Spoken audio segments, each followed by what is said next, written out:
আলেমদের উপরে নানান রকম ট্যাগ লাগিয়ে যারা মিথ্যাবাদী বলে, ধর্ষণকারী বলে ট্যাগ লাগাই দেওয়ার চেষ্টা করে, তাদের ভিতর থেকেই ধর্ষণের সেঞ্চুরি করা মানুষকে খুঁজে পাওয়া যায়, ঠিক কিনা বলেন? যারা আলেমদের চরিত্রের মধ্যে কলঙ্ক রোপণ করেছে, আলেমদেরকে যারা রাজাকার বলেছে, মৌলবাদ বলেছে, জঙ্গি বলেছে, তাদের দলের মধ্য থেকে এই মৌলবাদ আর জঙ্গি তকমা খুঁজে পাওয়া গেছে, ঠিক কিনা বলেন? আজও যারা আগামীর জমিনের মধ্যে কোরআন প্রতিষ্ঠার মানুষদেরকে বাধাদান করবে, ইসলামের মানুষদেরকে বাধাদান করবে, ইসলামী আন্দোলনের মানুষদেরকে প্রত্যেক পদে পদে যারা বাধাদান করে তাদের উপরে কালিমা লোপন করার চেষ্টা করবে, এই সমস্ত মানুষদের উপরেই তাদের ভিতর থেকেই আমরা মুসা আলাইহিস সালামের সময়কার মতো করে এদের ভিতর থেকেই আমরা সেই মানুষগুলিকে দেখতে পাবো, ঠিক কিনা বলেন? আগামীর বাংলাদেশ গড়ার জন্য আমাদেরকে একটাই শপথ নিতে হবে, আগামীর বাংলাদেশ হবে কোরআনের বাংলাদেশ, আগামীর বাংলাদেশ ইসলামের বাংলাদেশ, আগামীর বাংলাদেশ ইসলামী আন্দোলনের বাংলাদেশ। এই ইসলামী আন্দোলনের বাংলাদেশ গড়ার জন্য যদি আমাদেরকে আবার ময়দানে আসতে হয়, ময়দানে এসে যদি ঝাঁপিয়ে পড়ে নিজের জীবনকে দিতে হয়, সেই সময়ের জন্য রাজি আছেন কারা কারা? হাত তুলে একটু আল্লাহকে দেখান। সম্মানিত প্রিয় ভাইরা, কোরআন এমন এক কিতাব যার সঙ্গে থাকবেন আপনার সম্মান বাড়বে না কমবে? বাড়বে না কমবে? বাড়বে। আর বিরোধিতা করলে কমবে। শেষ, আপনার সবকিছু শেষ। কাজে আসেন, আকলমান বান্দা আপনারা, বিবেক বুদ্ধি আপনাদের আছে, বিবেক বুদ্ধিকে সঠিক জায়গায় ব্যবহার করে আল্লাহর কোরআনের জন্য, আল্লাহর এই জমিনে আল্লাহর বিধান কায়েমের জন্য এক প্ল্যাটফর্মে চলে আসি।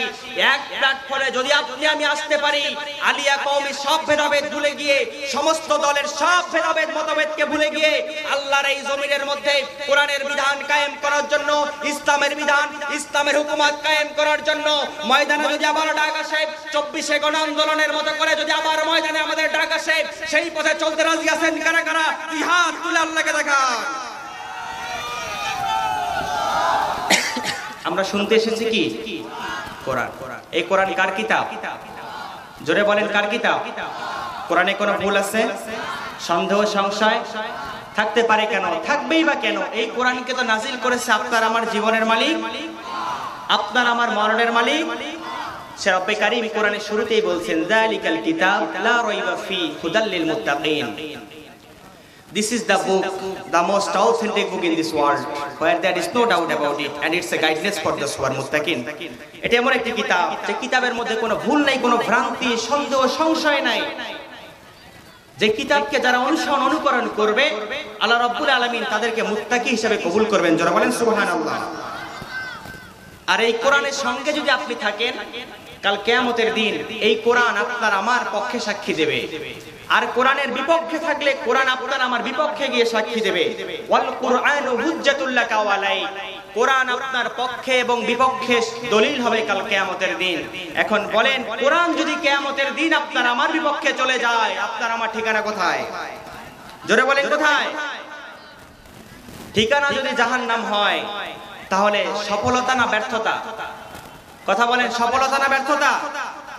ব্যর্থতা, অবশ্যই ব্যর্থতা। কারণ সারা জীবনে কি আমল করে রবের কাছে গেলাম? কোরআনের বিধানের বিরোধিতা করার কারণে ঠিকানা যদি জাহান্নাম হয়, তাহলে তো আমাদের দুনিয়াও শেষ, পরকালও শেষ। আসেন সেই কোরআন থেকে আমরা সংক্ষিপ্ত আকারে কিছু কথা শুনবো ইনশাআল্লাহ। সম্মানিত প্রিয় ভাইরা, শুরুতে 2 মিনিট একটা আপনাদের সামনে ছোট্ট ভূমিকা দাঁড় করাতে চাই। ভূমিকাটা হলো, দীর্ঘ 15টি বছর স্বৈরাচার আমাদের উপরে স্বেচ্ছাচার হয়েছিল, ঠিক কিনা বলেন? যে স্বৈরাচার আমাদের উপর স্বেচ্ছাচার হয়েছিল, এরকম জান্নাতের বাগান কোরআনের মাহফিল আয়োজন করার জন্য আমাদের তাফসীর মাহফিলের জন্য পারমিশন নিতে যেতে যেতে জুতার তলানি পর্যন্ত আমাদের ক্ষয় যেত, ঠিক কিনা বলেন? আর আজকে স্বৈরাচার পতনের পরে এমন অবস্থা হয়ে গিয়েছে, তাফসীর মাহফিলকে যারা বাধা দিয়েছিল, তাফসীর মাহফিল আজকে স্রোতের বাঁধের মতো করে ওভারটেক করে গিয়ে আজকে বিপুল সংখ্যক ভাবে তাফসীর মাহফিল আমাদের ময়দানে হচ্ছে, ঠিক কিনা বলেন? এই কোরআন এমন এক শাশ্বত বিধান, এই কোরআনের সঙ্গে আপনি থাকবেন, আপনার পরকালীন ঠিকানা হবে জান্নাত। কোরআনের বিরোধিতা আপনি করবেন, এই কোরআন কাল কিয়ামতের দিন আপনাকে জান্নাত থেকে বিমুখতা করে দিয়ে জাহান্নামের মধ্যে নিয়ে যাবে। এই কোরআন এমন এক কিতাব, এই কোরআনের বিরোধিতা ইতিপূর্বে যারা করেছিল ওরা কেউ দুনিয়ার জমিনে টিকতে পারে নাই। আবু জেহেল, আবু লাহাব, উতবা, শায়বা, ওলীদ ইবনে মুগিরা কেউ যেমন কোরআনের বিরোধিতা করে টিকতে পারে নাই, তারও আগের ইতিহাস আল্লাহর ইকামতে দ্বীনের বিরোধিতা করার কারণে, ইসলামের বিরোধিতা করার কারণে ফেরাউন টিকতে পারে নাই, আবু জেহেল টিকতে পারে নাই, নমরুদ, হামান কেউ যেমন টিকতে পারে নাই। আজও সমাজের মধ্যে যারা আল্লাহর জমিনের মধ্যে কোরআনের বিরোধিতা করবে, ইসলামের বিরোধিতা করবে, ইসলামী আন্দোলন, বীর সিপাহ সালার যারা বিরোধিতা করবে, ওরা ধ্বংস হয়ে ধ্বংসের অতল গহ্বরে নিপতিত হয়ে পিছনের দরজা দিয়ে ভেঙে ওদের মামু বাড়ি দিল্লি চলে যাবে। আগামীতে যারা এই অবস্থান নেবে তাদের ঠিকানা কোথায়? কোথায়? একজন তো মামুর বাড়ি গেছে, আর একজন কোথায় যাবে কোনো হদিস নাই। সম্মানিত প্রিয় ভাইরা, কোরআন এমন এক কিতাব যার সঙ্গে থাকবেন আপনার সম্মান বাড়বে না কমবে? বাড়বে না কমবে? বাড়বে। আর বিরোধিতা করলে কমবে। শেষ, আপনার সবকিছু শেষ। কাজে আসেন, আকলমান বান্দা আপনারা, বিবেক বুদ্ধি আপনাদের আছে, বিবেক বুদ্ধিকে সঠিক জায়গায় ব্যবহার করে আল্লাহর কোরআনের জন্য, আল্লাহর এই জমিনে আল্লাহর বিধান কায়েমের জন্য এক প্ল্যাটফর্মে চলে আসি। এক প্ল্যাটফর্মে যদি আপনি আমি আসতে পারি, আলিয়া কওমি সব ভেদাভেদ ভুলে গিয়ে, সমস্ত দলের সব ভেদাভেদ মতভেদকে ভুলে গিয়ে আল্লাহর এই জমিনের মধ্যে কোরআনের বিধান কায়েম করার জন্য, ইসলামের বিধান, ইসলামের হুকুমত কায়েম করার জন্য ময়দানে যদি আবার ডাক আসে, 24শে গণ আন্দোলনের মতো করে যদি আবার ময়দানে আমাদের ডাক আসে, সেই পথে চলতে রাজি আছেন কারা কারা? দুই হাত তুলে আল্লাহকে দেখান।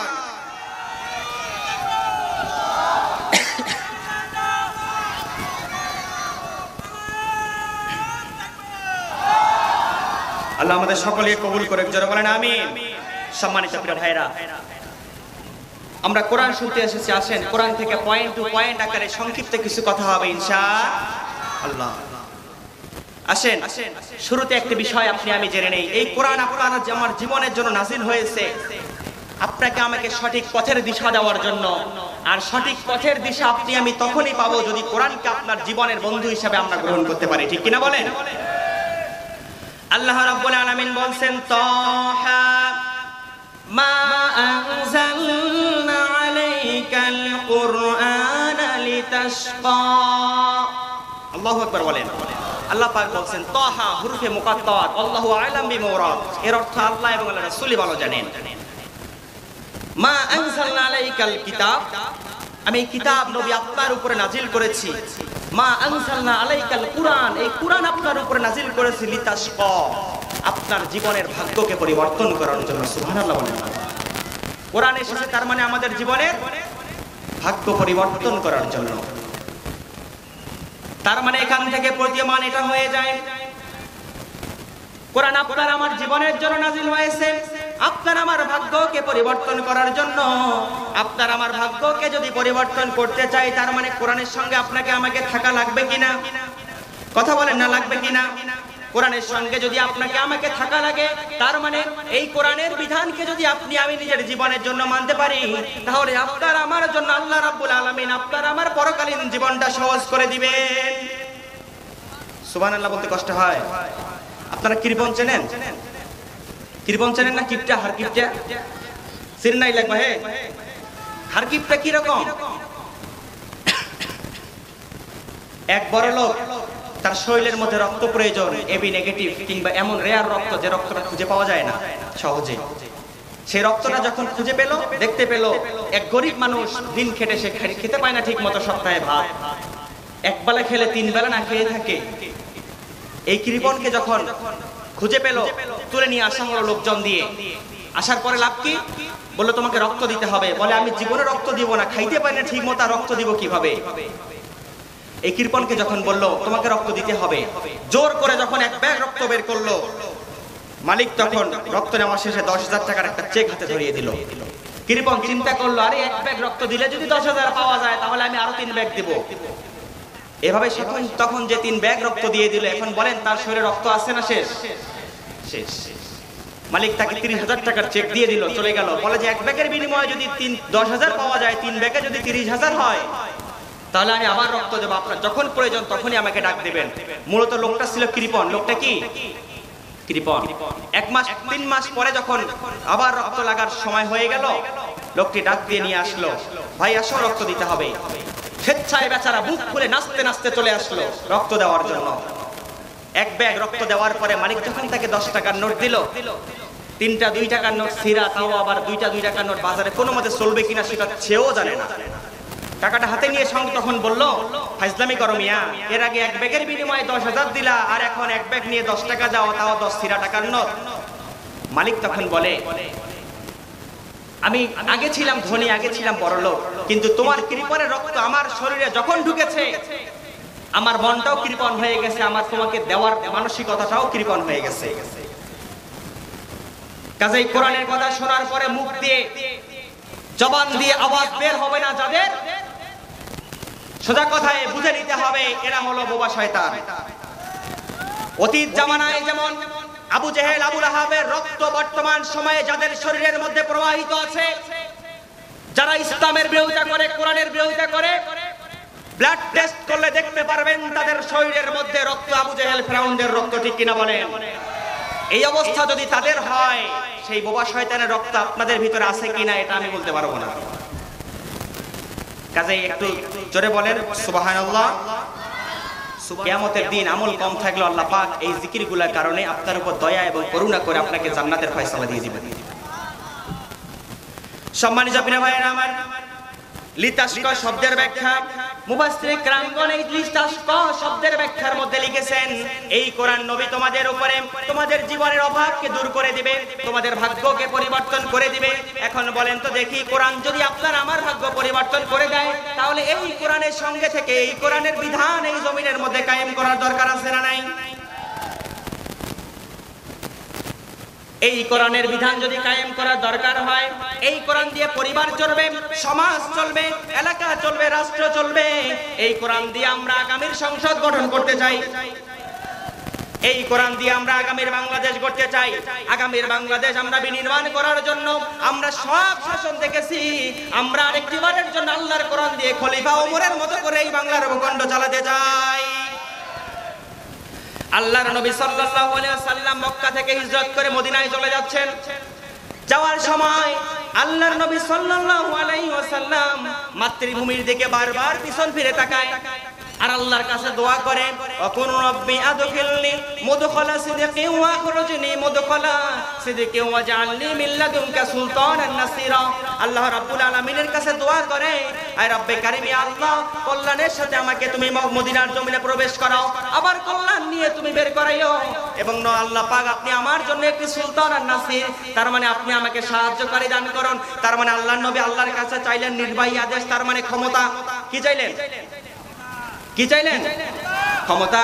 আল্লাহর নবী আল্লাহর কাছে যখন নির্বাহী আদেশ চাইলেন, ক্ষমতা চাইলেন, এই ক্ষমতার আদেশ চাওয়ার কারণে আল্লাহর নবী সাল্লাল্লাহু আলাইহি ওয়াসাল্লাম মদিনার জমিনের মধ্যে এমন একটা রাষ্ট্র ব্যবস্থা গঠন করলো, যে রাষ্ট্র ব্যবস্থার মধ্যে সুদ নাই, অন্যায় নাই, অবিচার নাই, জুলুম নাই, রাহাজানি নাই। রাত্রেবেলা নারীরা ঘর থেকে বের হয়ে যায়, তারপরও তাদের কোনো নিরাপত্তা দেওয়া লাগে এমন একটা সমাজ গঠন করলেন। খায়রুল কুরুনি করনি সুম্মাল্লাযিনা ইয়ালুনাহু, যেমন একটি সমাজ গঠন করলেন, এমন একটা রাষ্ট্র গঠন করলেন, যেই রাষ্ট্রের মানুষ প্রত্যেকটা মানুষ সোনালী সমাজে পরিণত হয়ে গিয়েছিল।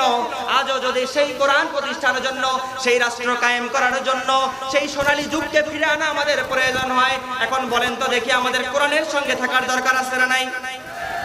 আরো জোরে বলেন না, আছে না নাই? বাংলাদেশে যদি আবার আগামীর জমিনের মধ্যে খেলাফত প্রতিষ্ঠার ডাক আসে, কোরআন প্রতিষ্ঠার ডাক আসে, ইসলাম প্রতিষ্ঠার ডাক আসে, ইসলামী আন্দোলনের সিপাহ সালার নেতৃত্বে যদি আমাদেরকে ময়দানে আসার ডাক আসে, সেই পথের মধ্যে চলতে গেলে নেতার আনুগত্য করার জন্য সামিয়েনা ওয়া আতানা, তাদের আনুগত্য শোনা মাত্রই মানতে রাজি আছেন কারা কারা? দুই হাত তুলে আল্লাহকে দেখান।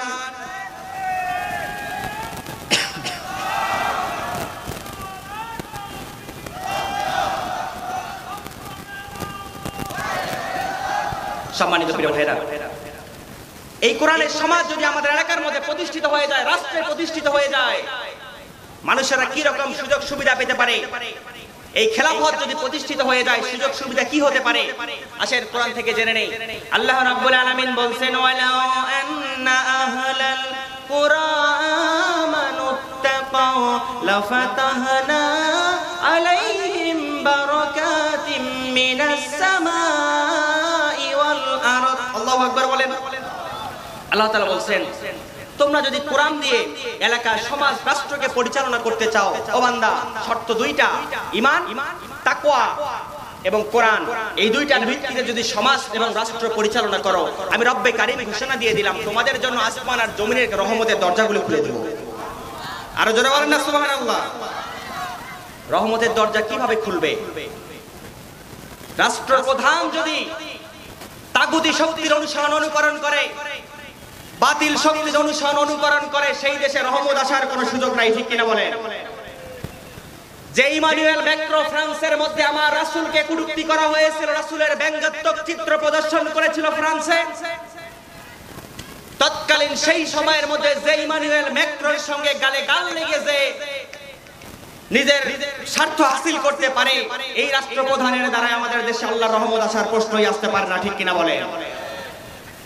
সময়ের ব্যবধানে, কালের বিবর্তনের কারণে তাদের অবস্থা এমন হয়ে গিয়েছে, পরনের শাড়িটাও তারা নিয়ে যেতে ঠিক মতো পারে নাই। ৪৫ মিনিটের আলটিমেটাম পেয়ে দুপুরে রান্না করা ভাতটাও তারা খেয়ে মামু বাড়ি যেতে পারে নাই। ৩.৫ ঘন্টা বিমান আকাশে উড়েছে, এরপর মামুও জায়গা দেয় নাই, বহুত কাহিনী করে তারপর মামু তার ঘরে জায়গা দিল। সম্মানিত প্রিয় ভাইরা, এই কোরআনের রাজ যদি আমাদের সমাজের মধ্যে কায়েম হয়ে যায়, কোন ব্যক্তিদেরকে দিয়ে আল্লাহ পাক এই সমাজকে কোরআনের রাজে পরিণত করে দিবেন, সেই ব্যক্তিদের চেনা দরকার আছে না নাই? কথা বলেন, আছে না নাই? আছে। আসেন সেই সমস্ত ব্যক্তি কারা, তাদের কোয়ালিটিটা কি হবে? আল্লাহ রাব্বুল আলামিন বলছেন, কুনতুম খায়রা উম্মাহ উখরিজাত লিন-নাস তা'মুরুনা বিল মারুফ ওয়া তানহাউনা আনিল মুনকার। আল্লাহ রাব্বুল আলামিন বলেন, মানুষ তোমাদেরকে আমি যাচাই করেছি, বাছাই করে নিয়েছি। কুনতুম খায়রা উম্মাহ, উম্মতের মধ্য থেকে তোমরাই শ্রেষ্ঠ, তোমরাই সর্বশ্রেষ্ঠ। উখরিজাত লিন-নাস, যাদেরকে আমি রব্বে কারীম বের করে নিয়ে এসেছি মানবতার কল্যাণ করার জন্য। তা'মুরুনা বিল মারুফ ওয়া তানহাউনা আনিল মুনকার, তোমরা মানুষদেরকে আল্লাহর পথে আহ্বান করবা আর অসৎ কাজের মধ্যে বাধা দান করবা। সৎ কাজে আদেশ আর অসৎ কাজে বাধা দান যদি করা এই মানুষদের কোয়ালিটি হয়, তাহলে বলেন তো দেখি, এই মানুষদের সঙ্গে থাকার দরকার আমাদের আছে না নাই? সৎ কাজে আদেশ, অসৎ কাজে বাধা প্রদান যারাই করবে, এরাই হচ্ছে আগামীর জমিনের মধ্যে খলিফা ওমরের ভূমিকা পালন করবে, ঠিক কিনা বলেন? কুনতুম খায়রা উম্মাহ, উম্মতের মধ্যে তোমরাই শ্রেষ্ঠ।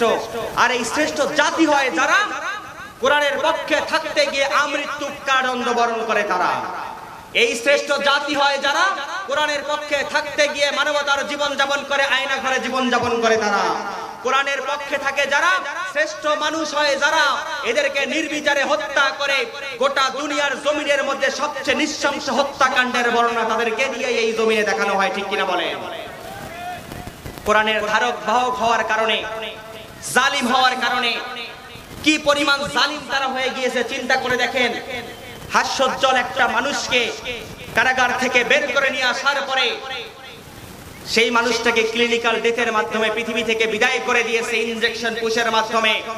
এতটুকু পরিমাণ আমরা বলতে পারি, সাহস যদি থাকতো ফাঁসিতে ঝুলে মারতেন, আমরা দেখতাম আপনারা কত দূর বাপের বেটি, ঠিক কিনা বলেন? সাহস যদি থাকতো আপনারা ভিতরে শেষ করে লাশটাকে বের করে দিতেন, আপনারা দেখতাম আপনাদের বুকের সাহস কতটুকু আছে। এটা করতে পারেন নাই, নাটকীয়তার মাধ্যমে কোরআনের পাখিকে ইনজেকশন পুশ করে পৃথিবী থেকে বিদায় করে দিয়েছেন, ঠিক কিনা বলেন? এটার মাধ্যমে প্রমাণ এটাই করে, চরম দুঃসাহসিকতা, চরম লেভেলের আপনাদের বুকের মধ্যে সেই ভীতি কাজ করে। গলার কাটা যদি ভিতরে চলে যায়, না জানি আর কত রকমের বিপদ আমাদের সামনে চলে আসে। 1 বছর পূর্তি হয় নাই, মঙ্গলে দিল্লি চলে গেছে, ঠিক কিনা বলেন? শহীদের রক্ত কখনো বৃথা যায় না, ইসলামী আন্দোলনের কর্মীদের রক্ত এই জমিনের মধ্যে কখনো বৃথা যায় না। 24-এর গণঅভ্যুত্থান আমাদেরকে এই শিক্ষা দিয়েছে। শহীদ আবু সাঈদ যখন রংপুরের মধ্যে বুক খুলে টান টান করেছিল, শহীদ আবু সাঈদকে 1 বিন্দু পরিমাণ পিছপা করার ক্ষমতা কারো হয় নাই। বন্দুকের গুলি খেয়েছে, 1টা 2টা 3টা গুলি খেয়েছে, এরপর শির উঁচু করে বাতিলের সামনে দাঁড়িয়েছিল, কিন্তু কোন সময়ের জন্য তাগুতি শক্তিদের কাছে মাথা নত করে নাই, ঠিক কিনা বলেন? সম্মানিত প্রিয় ভাইরা, আল্লাহ পাক আপনাকে আমাকে শ্রেষ্ঠ জাতি করেছেন কোরআনের কারণে। আর এই শ্রেষ্ঠ জাতি আমরা কেন হয়েছি? 3টা কারণে। বলেন কয়টা কারণে? জোরে বলেন কয়টা? 3টা। আসেন, 1 নাম্বার কারণ, আল্লাহ রাব্বুল আলামিন বলেন তোমাদের জীবন বিধান হিসেবে দিয়েছি ইসলাম। ইন্নাদ দীনা ইনদাল্লাহিল ইসলাম, Islam is the complete code of life. ইসলাম হলো তোমাদের জীবনের জন্য পরিপূর্ণ সংবিধান, পরিপূর্ণ জীবন বিধান। এই জীবন বিধান ইসলামকে বাদ দিবে যারা, ওয়া ইয়াবতাগি গায়রাল ইসলামি দীনান ফালান ইয়াকবালা মিনহু, ফালা ওয়া মান শব্দটি আসার কারণে, নুন সাকিনের পরে ইয়া শব্দটি আসার কারণে, ইদগাম হওয়ার কারণে আল্লাহ পাক এখানে তাগিদ দিয়েছেন, একজন মাত্র ব্যক্তিকে বুঝিয়েছেন। তার মানে যে ব্যক্তি তার দল, যে ব্যক্তি তার পরিবার, যে ব্যক্তি তার গোষ্ঠী, যে ব্যক্তি তার এলাকার মানুষ, যে ব্যক্তি তার অধীনত সব মানুষকে বুঝিয়ে দিয়ে আল্লাহ পাক বললেন ওয়া মান ইয়াবতাগি গায়রাল ইসলামি দীনান ফালান ইয়াকবালা মিনহু, যারা ইসলামকে বাদ দিয়ে মানব রচিত আইনকে সংবিধান হিসেবে গ্রহণ করবে, ওদের কোনো আমল আল্লাহর কাছে কবুল হবে? কথা বলেন হবে? ওদের কোন আমল যেমন আল্লাহর কাছে কবুল হবে না, ও হুয়া ফিল আখিরাতি মিনাল খাসিরিন, এদের দুনিয়াও শেষ পরকালও। আর ইসলামকে বাদ দিয়ে যারা ভারত, আমেরিকা আর রয়েরিজমকে দুনিয়ার জমিনের মধ্যে যারা বাস্তবায়ন করে দিতে চেয়েছিল, এরা যেমন দুনিয়ার জমিনে কেউ টিকতে পারে নাই, রয়ের এজেন্ট যারা দুনিয়াতে বাস্তবায়ন করতে চেয়েছিল, এরা যেমন টিকতে পারে নাই। ওমান আরাদা আন যিকরি ফাইন্না লাহু মাইশাতান দনকা, আল্লাহ রাব্বুল আলামিন দুনিয়াটা ওদের জন্য সংকীর্ণ করে দিয়েছেন। ঠিক কি না বলেন? ওদের দুনিয়া সংকীর্ণ, স্থান নাই দুনিয়ায়। মামু বাড়ি চলে যায়, মামু লাথি মেরে বের করে দিতে চায়। ঠিক কিনা বলেন? সম্মানিত প্রিয় ভাইরা, এক নম্বরে দিয়েছেন আল্লাহ পাক ইসলাম, দুই নম্বরে দিয়েছেন আমরা মুসলমান ঘরে জন্মগ্রহণ করেছি। বলেন, মুসলিম ঘরে জন্মগ্রহণ করলে সবাই মুসলমান হয়? কথা বলেন, হয়? মুসলিম ঘরে জন্মগ্রহণ করলে সবাই মুসলমান হয় না। গরুর পেটে জন্ম নিলে সেটা গরুই বের হয়, মুরগির পেটে যেটা জন্ম নেয় সেটা মুরগিই বের হয়, ছাগলের পেটে যেটা জন্ম নেয় সেটা ছাগলই বের হয়। কিন্তু মানুষের পেট থেকে মানুষ বের হয়, কিন্তু মুসলমান বের হয় না। ঠিক কিনা বলেন? যার কারণেই তো গোটা দেশটাকে আমরা এমন অবস্থা করে ফেলেছিলাম 15.5 বছরের স্বৈর শাসকের ক্ষমতায়, গোটা দেশটাকে আমরা আজকে মূর্তির দেশে পরিণত করেছি। ঠিক কিনা বলেন? যেখানেই যায় সেখানেই বাপের ছবি। কথা বলেন? যেখানেই যায় সেখানে তারা শুধু বাপের ছবি। ফেরাউন যখন ক্ষমতার মধ্যে ছিল, তার কর্মসূচি ছিল 4টা। জোরে বলেন, কয়টা? 4টা। এক নম্বর কর্মসূচি হলো তার রাষ্ট্রের অধীনস্থ সব মানুষদেরকে সে দলীয়করণ করে ফেললো। আবার তাদের চাকরির বেতনগুলিকে ডাবল করে দিল। রাস্তার মোড়ে মোড়ে প্রত্যেকটা জায়গার মধ্যে তার মূর্তি বসানো শুরু করে দিল। আর তার অধীনস্থ মানুষ যারা বলে চাকরি করব না, তাদেরকে প্রমোশন দিয়ে উচ্চ র্যাঙ্কের মধ্যে বসিয়ে দিত। নব্য ফেরাউনরা সেই টেকনিক অবলম্বন করেছে, কিন্তু এমন অবস্থা, ঘরের শত্রু বিভীষণ আপন বোন জামাই তার সঙ্গে শেষ পর্যন্ত গাদ্দারি করতে বাধ্য হয়েছে। ঠিক কিনা বলেন? সম্মানিত প্রিয় ভাইরা, 3 নম্বর, আমরা শেষ নবীর উম্মত হয়েছি। শেষ নবীর উম্মত হওয়ার জন্য আদম আলাইহিস সালাম থেকে ঈসা আলাইহিস সালাম পর্যন্ত দোয়া করেছে, আল্লাহুম্মা জাআলনি মিন উম্মতি মুহাম্মদ সাল্লাল্লাহু আলাইহি ওয়াসাল্লাম। হে আল্লাহ, আমাকে শেষ নবীর উম্মত হিসেবে একটি বারের জন্য পৃথিবীতে প্রেরণ করিও। একজনের দোয়া কবুল হয়েছে, সেটা হলো ঈসা আলাইহিস সালাম শেষ জামানায় আসবেন উম্মতে মুহাম্মাদি হয়ে, মুহাম্মাদের উম্মত হয়ে, কিন্তু নবী হিসাবে আসবেন না। সম্মানিত প্রিয় ভাইরা, শ্রেষ্ঠ মানুষ যারা, এই সমস্ত বান্দাদের ব্যাপারে আল্লাহ রাব্বুল আলামিন বলছেন, শ্রেষ্ঠ মানুষ দুনিয়াতে হবে যারা আল্লাহ রাব্বুল আলামিন যুগে যুগে তাদেরকে ঈমানি পরীক্ষার মধ্যে ফেলবেন। আর নবীরা আল্লাহর প্রিয় ছিল, কম প্রিয় ছিল না বেশি প্রিয় ছিল? জোরে বলেন, কম না বেশি? বেশি। কারণ যার ঈমান হয় যত বেশি, তার আল্লাহর সাথে সম্পর্কও হয় তত বেশি। ঠিক কিনা বলেন? আশাদ্দুন নাসি বালাগাল আম্বিয়া সুম্মাল আমসাল ফালামসাল, সবথেকে বেশি পরীক্ষার সম্মুখীন হয়েছিল নবীরা। আর নবীরা যে পরীক্ষার সম্মুখীন হয়েছিল, এই পরীক্ষার সম্মুখীন আজ পর্যন্ত আপনি আমি হতে পারি নাই। সম্মানিত প্রিয় আল্লাহর বান্দাগণ, যুগে যুগে জালিমেরা ঈমানদারদের উপরে পরীক্ষা নিত। সেই যুগে ঈমানদারদের উপরে পরীক্ষা নিত তারা 5টি ভাবে। জোরে বলেন, কয় ভাবে? জোরে বলেন, কয় ভাবে? 5 ভাবে। 1 নম্বর, যুগে যুগে জালিমরা ঈমানদারদের উপরে পরীক্ষা নিত। সেই যুগের মধ্যে তারা ঈমানদারদেরকে সেই যুগের মধ্যে কলঙ্ক মনে করত। আল্লাহ রাব্বুল আলামিন বলেন, ক্বালু ইন্না يتطيرن بكم لئن لم تنتهوا لنرجمنكم ولا يمسنكم منا عذاب أليم আল্লাহ রাব্বুল আলামিন বলছেন সেই যুগের মধ্যে তারা ঈমানদারদেরকে কলঙ্ক মনে করে ঈমানদারদেরকে তুলে নিয়ে এসে পাথর মেরে মেরে তাদেরকে জখম করে মৃত্যুবরণ করাতো। আর নব্য ফেরাউনের এই জামানার মধ্যে ঈমানদারদেরকে পাথর মারা লাগে নাই, বাড়িতে মানুষ ঘুমে থাকে তুলে নিয়ে এসে গায়েবী মামলার আসামি তাদেরকে বানিয়ে দেয়। মার্ডার হয় রাঙ্গামাটিতে, আসামি করে রংপুরে, ঠিক কিনা বলে? কোথায় কি হয় কোনো হদিস পাওয়া যায় না। যেখানে পাও ধরে নিয়ে এসে মিথ্যা মামলা দিয়ে কারাগারে পুরে দিয়ে তাদেরকে ফাঁসির মঞ্চে দাও, পরিবার থেকে বিচ্ছিন্ন করে দাও। কোথায় কি হয় হোক, আমাকে আমার অবৈধ চেয়ার ঠিক রাখা লাগবে। চেয়ারের বড়াই করিয়েন না। চেয়ার আজকে আপনার আছে, কালকে আরেকজনের হাতে যাবে, কলা বদল করে আরেকজনের হাতে যাবে। কিন্তু স্বেচ্ছায় নেমে গেলে এটার সম্মান থাকে, জনগণ টেনে নামালে এটার আর সম্মান থাকে।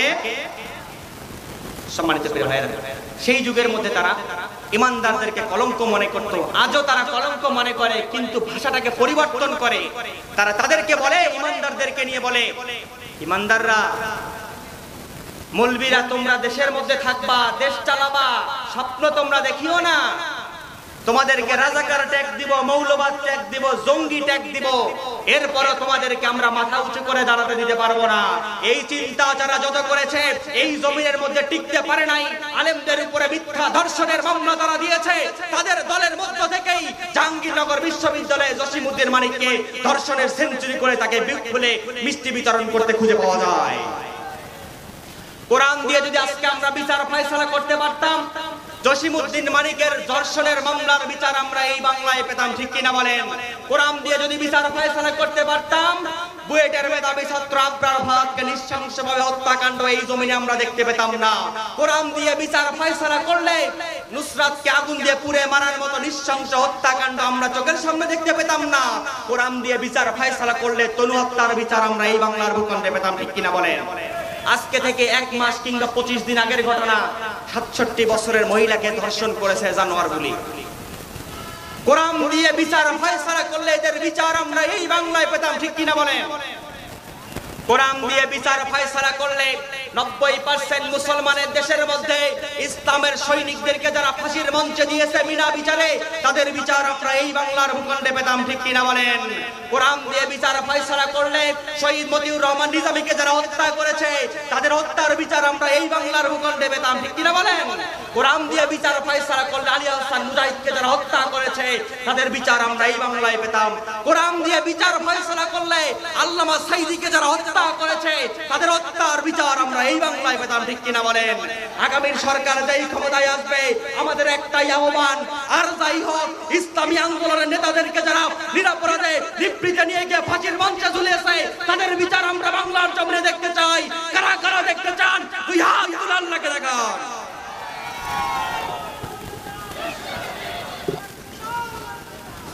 সম্মানিত প্রিয় ভাইরা, সর্বশেষ আপনাদের সামনে আমি ছোট্ট একটা থিওরি দাঁড় করে দিতে চাই। আলোচনার সর্বশেষ সারমর্ম সেটি হলো, ঈমানদারদেরকে যুগে যুগে তারা কলঙ্ক মনে করত, এবং দ্বিতীয় ধাপে ঈমানদার হয়ে যারা এই জমিনের মধ্যে তাদেরকে তারা অপবাদ দিত। এই অপবাদ দেওয়া আজকের কথা নয়, এই অপবাদ হলো সেই নবীদের জামানা থেকে, ঠিক কিনা বলেন? সেই যুগের মধ্যে ঈমানদারদেরকে তারা অপবাদ দিত। অপবাদের সিস্টেমটা কি? ছোট্ট একটা ঘটনার সারমর্ম দেই। মুসা আলাইহিস সালামের জামানার মধ্যে কারুন মুসা আলাইহিস সালামকে বলল, মুসা আলাইহিস সালাম কারুনকে বলল, কারুন, রাষ্ট্রের মধ্যে ইসলামী সমাজ ব্যবস্থা করার জন্য আপনাকে যাকাত দিতে হবে। যাকাত ব্যবস্থার কথা যখন কারুনকে বলল, কারুন তখন বলল, মুসা, নিজের অর্জিত সম্পদ কেন আমি যাকাত দিতে যাব? মুসা আলাইহিস সালামকে কারুন তখন বলল, নিজের অর্জিত সম্পদ আমি যাকাত দিতে পারবো না। হক আর বাতিলের মধ্যে যখন একটা বিভেদ সৃষ্টি হয়ে গেল, মুসা আলাইহিস সালামকে নিয়ে কারুন যখন ষড়যন্ত্র করা শুরু করে দিল, কারুন তার রাজদরবারের মধ্যে ট্রাইব্যুনালের মধ্যে সিদ্ধান্ত গ্রহণ করা শুরু করে দিল, মুসার বিরুদ্ধে প্রপাগান্ডা জারি করব। একটা প্রপাগান্ডা, সেটা হলো মুসা হলো ধর্ষণকারী, মুসা ধর্ষণ করেছে। কি করেছে বলেন? কি করেছে বলেন? ধর্ষণ করেছে। কারণ মুসা আলাইহিস সালামকে যখন অপবাদ দিয়ে দিল, দেওয়ার জন্য কারণ চিন্তা করলো ধর্ষণ কাকে দিব? নবীরা কি কোনো অপরাধ করতে পারে? নবীরা নিরপরাধ, ঠিক কিনা বলেন? নবীদের বিরুদ্ধে অপবাদ দেওয়ার জন্য, নবীদের বিরুদ্ধে কালিমা রোপণ করার জন্য কারণ এই সিদ্ধান্ত যখন গ্রহণ করলো, সেই জামানায় একজন বেশ্যা ছিল, তার নাম হলো জাবজা। জাবজার কাছে গিয়ে বলে, জাবজা তোমাকে একটা সাক্ষ্য দিতে হবে, মিথ্যা সাক্ষ্য। সেটা কি? মুসা ধর্ষণ করেছে এটা বলতে হবে। দিনের কারণে জাবজার মানুষেরা পরিবর্তন হয়ে দাঁড়িয়ে বলে, এ মুসার কওমের লোকেরা, তোমরা দেখতে পাচ্ছ এই যে কারণ আমাকে নিয়মিত প্রতি রাতে গিয়ে ধর্ষণ করে। এখন বলেন, যাদেরকে মিথ্যা মামলা দিয়ে ধর্ষণ করার চেষ্টা করা হয় তারা কি ধর্ষণ করে? যাদেরকে মিথ্যা মামলা দেওয়া হয় তাদেরকে ধর্ষণ করে। আলেমদের উপরে নানান রকম ট্যাগ লাগিয়ে যারা মিথ্যাবাদী বলে, ধর্ষণকারী বলে ট্যাগ লাগিয়ে দেওয়ার চেষ্টা করে, তাদের ভিতর থেকেই ধর্ষণের সেঞ্চুরি করা মানুষকে খুঁজে পাওয়া যায়, ঠিক কিনা বলেন? যারা আলেমদের চরিত্রের মধ্যে কলঙ্ক রোপণ করেছে, আলেমদেরকে যারা রাজাকার বলেছে, মৌলবাদ বলেছে, জঙ্গি বলেছে, তাদের দলের মধ্য থেকেই মৌলবাদ আর জঙ্গি তকমা খুঁজে পাওয়া গেছে, ঠিক কিনা বলেন? আজও যারা আগামীর জমিনের মধ্যে কোরআন প্রতিষ্ঠার মানুষদেরকে বাধাদান করবে, ইসলামের মানুষদেরকে বাধাদান করবে, ইসলামী আন্দোলনের মানুষদেরকে প্রত্যেক পদে পদে যারা বাধাদান করে তাদের উপরে কালিমা রোপণ করার চেষ্টা করবে, এই সমস্ত মানুষদের উপরেই তাদের ভিতর থেকেই আমরা মুসা আলাইহিস সালামের সময়কার মতো করে এদের ভিতর থেকেই আমরা সেই মানুষগুলিকে দেখতে পাবো, ঠিক কিনা বলেন? আগামীর বাংলাদেশ গড়ার জন্য আমাদেরকে একটাই শপথ নিতে হবে, আগামীর বাংলাদেশ হবে কোরআনের বাংলাদেশ, আগামীর বাংলাদেশ ইসলামের বাংলাদেশ, আগামীর বাংলাদেশ ইসলামী আন্দোলনের বাংলাদেশ। এই ইসলামী আন্দোলনের বাংলাদেশ গড়ার জন্য যদি আমাদেরকে আবার ময়দানে আসতে হয়, ময়দানে এসে যদি ঝাঁপিয়ে পড়ে নিজের জীবনকে দিতে হয়, সেই সময়ের জন্য রাজি আছেন কারা কারা? হাত তুলে একটু আল্লাহকে দেখান।